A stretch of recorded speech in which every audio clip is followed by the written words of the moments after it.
Hello and welcome to the Movies Past and Present podcast. It's March 21st, 2019, and this is episode 15.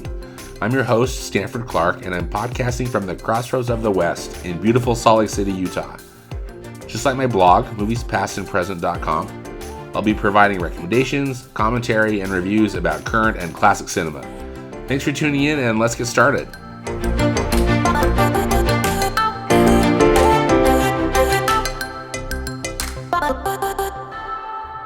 All right, new in theaters. I wasn't able to do a podcast last week, sorry about that. So here are a couple of films that opened last Friday.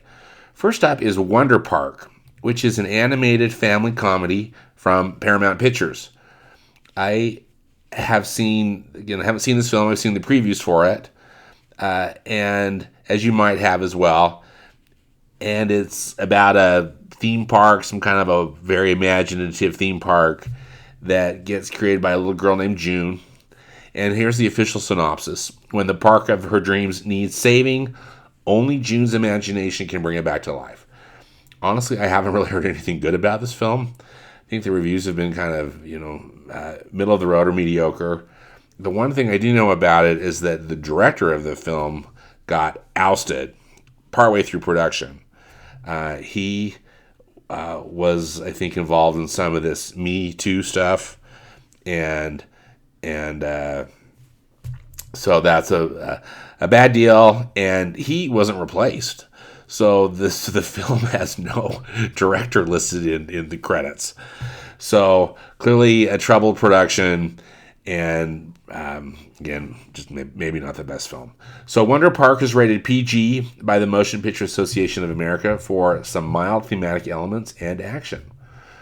Also opening last week was the film 5 Feet Apart, which is a drama from Lionsgate. It's directed by Justin Baldoni.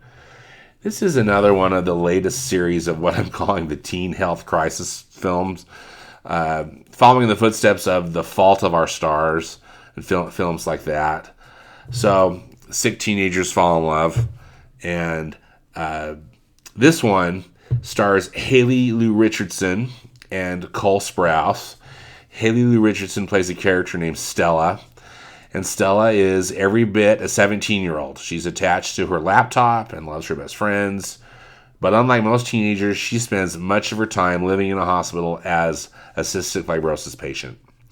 Her life is full of routines, boundaries, and self-control, all of which is put to the test when she meets an impossibly charming fellow cystic fibrosis patient named Will Newman, who is played by Cole Sprouse. So there's an instant flirtation, though restrictions dictate that they must maintain a safe distance between them. As their connection intensifies, so does the temptation to throw the rules out the window and embrace that attraction. Further complicating matters is Will's potentially dangerous rebellion against his ongoing medical treatment. Stella gradually inspires Will to live life to the fullest, but can she ultimately save the person she loves when every single touch is off limits? What I have heard about this film is that it's really bringing to light, the hardships of cystic fibrosis and really increasing awareness for cystic fibrosis, which I think is a very good thing. And also, what I had heard the director say is that he thought it would be really interesting to explore a teen romance where you pull the physicality out of it, and again, that these two characters have to stay 5 feet apart for the whole film. So 5 Feet Apart is rated PG-13 by the Motion Picture Association of America for thematic elements, language, and suggestive material. Now opening in theaters this Friday, we've got the film Us, which is a horror film from Universal Pictures. It's written and directed by Jordan Peele, who's the same guy that brought us the acclaimed horror film Get Out a couple of years ago. So Us is set in present-day Northern California. It stars Oscar winner Lupita Nyong'o. She plays a character named Adelaide Wilson, and she and her husband, Gabe, who's played by Winston Duke, and their 2 children, return to the beachside childhood home of Adelaide, again, this character played by Lupita Nyong'o, along with their 2 children, and they're going to have an idyllic summer getaway. So the synopsis says, haunted by an unexplainable and unresolved trauma from her past and compounded by a string of eerie coincidences, Adelaide feels her paranoia elevate to high alert as she grows increasingly certain that something bad is going to befall her family. After spending a day at the beach with their friends, Adelaide and her family return to their vacation home. When darkness falls, the Wilsons discover the silhouette of 4 figures holding hands as they stand in the driveway. Us pits an endearing American family against a terrifying and uncanny opponent, doppelgangers of themselves. So it's, super creepy. I don't know if you've seen the trailers for this or the commercials, but again, it's a horror film, so it's a pass for me. Us is rated R by the Motion Picture Association of America for violence and terror and language. So those are the 3 films. Again, 2 from last week, Wonder Park and 5 Feet Apart. And new this Friday, Us.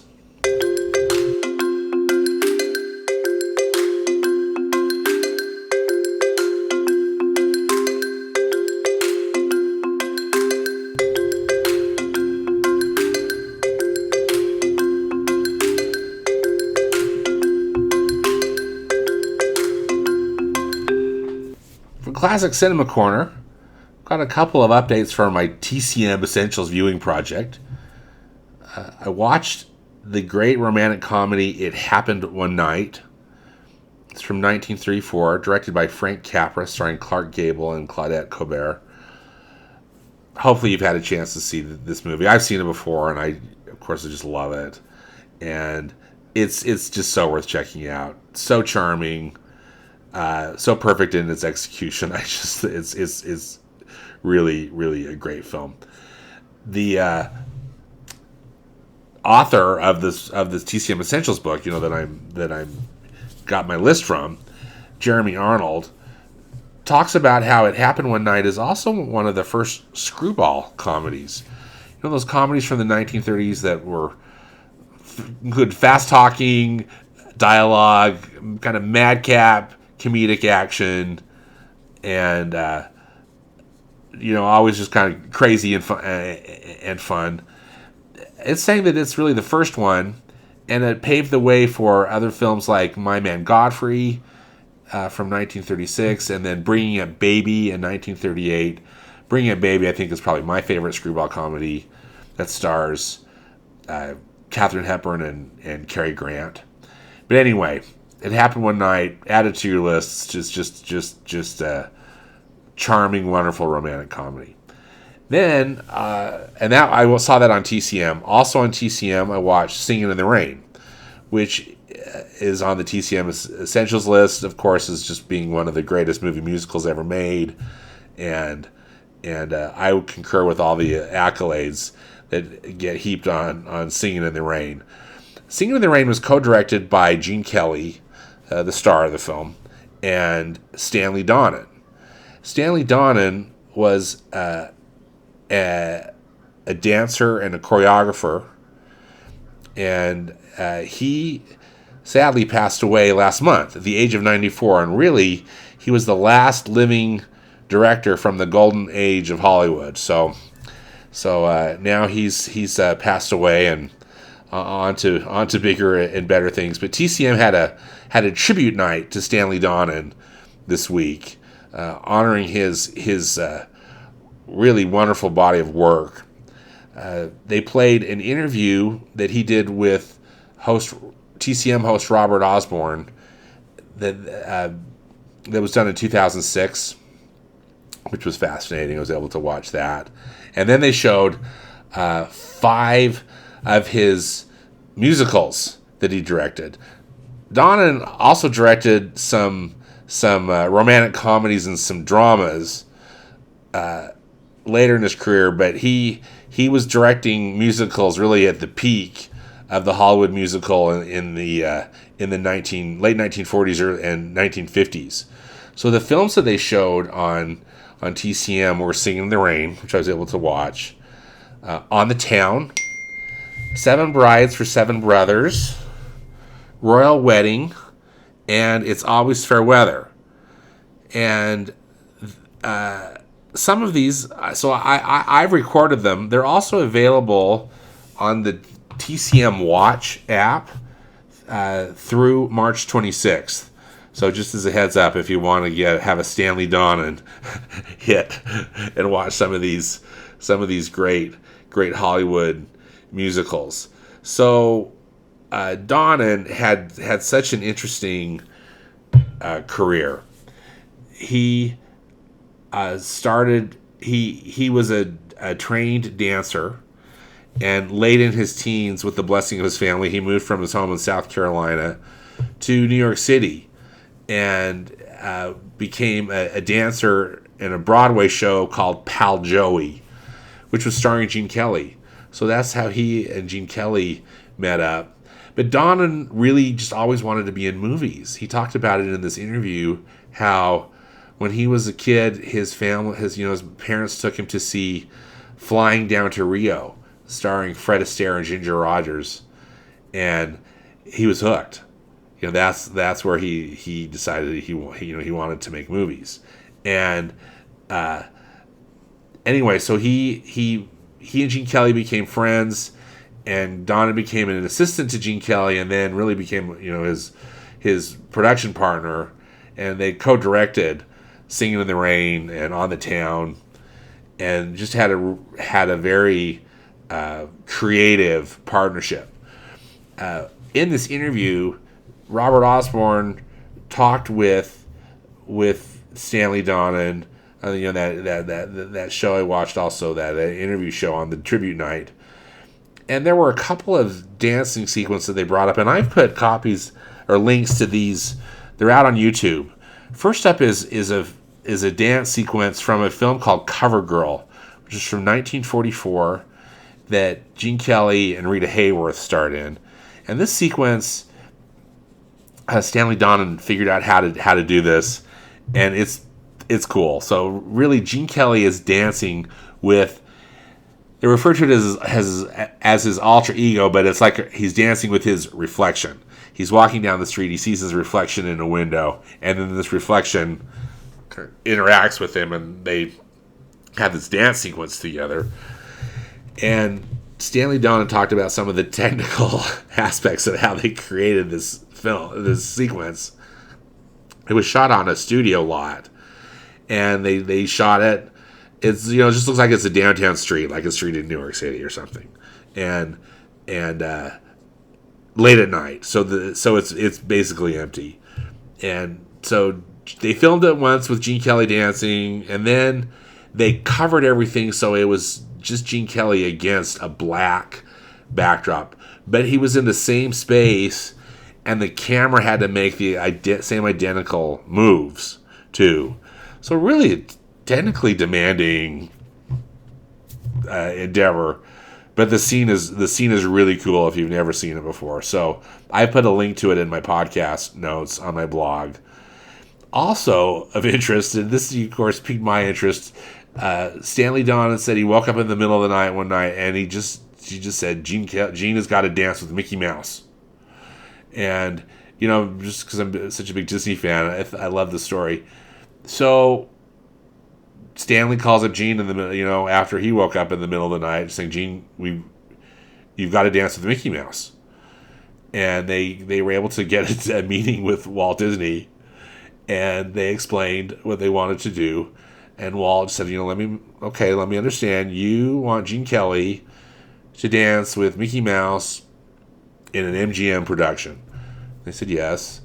And, they said Walt was very gracious, or Stanley said Walt was very gracious, but basically said, no, Mickey Mouse will not dance in an MGM picture. He'll dance in a Walt Disney picture. So, anyway, that didn't happen, but it planted a seed, and they created a sequence where Gene Kelly danced with Jerry the mouse, as in Tom and Jerry. And this sequence was put in the movie Anchors Aweigh in 1945, and it's so charming. So again, I was thinking, oh, wow, that would have been cool if Gene was able to dance with Mickey Mouse, but I guess Jerry Mouse would do, and also particularly since Jerry Mouse, Tom and Jerry was an MGM-owned property. But that I put a link to that also in the blog podcast notes. Last up on the podcast notes to Stanley Donen received an honorary Academy Award in 1997, and he gave the most charming acceptance speech that I think you'll enjoy. So I put that out in the podcast notes too. So and it was wonderful that Stanley Donen got honored in that way. So TCM showed 5 movies also as part of their Stanley Donen tribute this week. These 5 movies are going to be available on the Watch TCM app through March 26th. But also would be worth checking out if you can find another copy of them somewhere. Or again, they show up in pretty regular rotation on TCM too. So the 5 films were all Stanley Donen directed musicals: Singin' in the Rain, On the Town, 7 Brides for Seven Brothers, Royal Wedding, and It's Always Fair Weather. I've known with Royal Wedding, that's starring Stanley Donen's idol Fred Astaire. So he got to direct, the guy who got him interested in movies in the first place. And it has some pretty amazing dancing sequences. In particular, the one where Fred Astaire dances on the ceiling. And, Stanley Donen talked a little bit of that with Robert Osborne about anchoring the camera to that rotating set and how they were able just to pull that off. It is such a delight. So I hope you'll check out Royal Wedding, if nothing else, for that particular dancing on the ceiling scene. And Fred Astaire beat Lionel Richie to it. I just have to say, after the popularity of the movie musical started to wane, Donen reinvented himself and started directing some other really interesting types of films, romantic comedies or romantic thrillers. He directed Indiscreet. It stars Cary Grant and Ingrid Bergman. Charade, which is really one of my favorites too, with Audrey Hepburn and Cary Grant. And also a film, I think it was more critically acclaimed than a popular film, but Two for the Road, starring Audrey Hepburn and Albert Finney, which is really an interesting treatise on marriage. So, anyway, rest in peace, Stanley Donen, and thank you for your wonderful and inspiring work.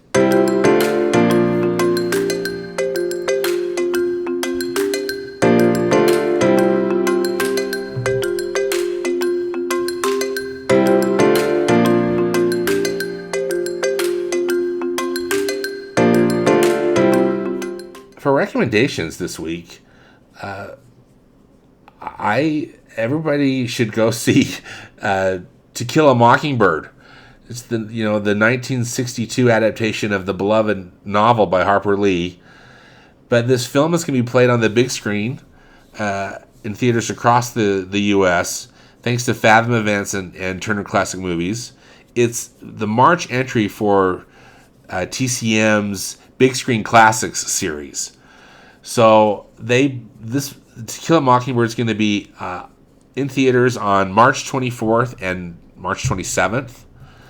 I've put a link to this website in my podcast notes, but just go to fathomevents.com/TCM, and it'll give you, you can find a theater near you that's playing To Kill a Mockingbird, both on Sunday, March 24th and Wednesday, March 27th. If you haven't seen it, go see Captain Marvel. That's still playing in theaters, of course, and so much fun. Just fun time of the movies. And then these Stanley Donen musicals. Watch Singin' in the Rain and give a shout out to Stanley Donen for creating such great work and for bringing so much joy to the world.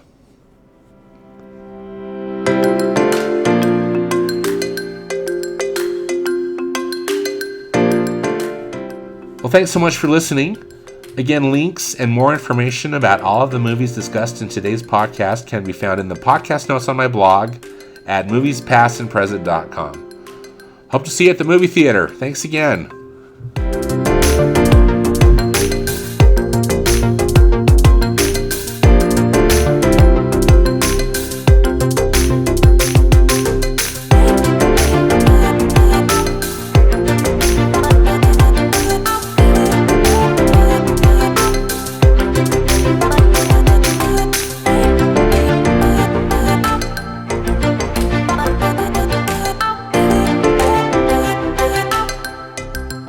Bye.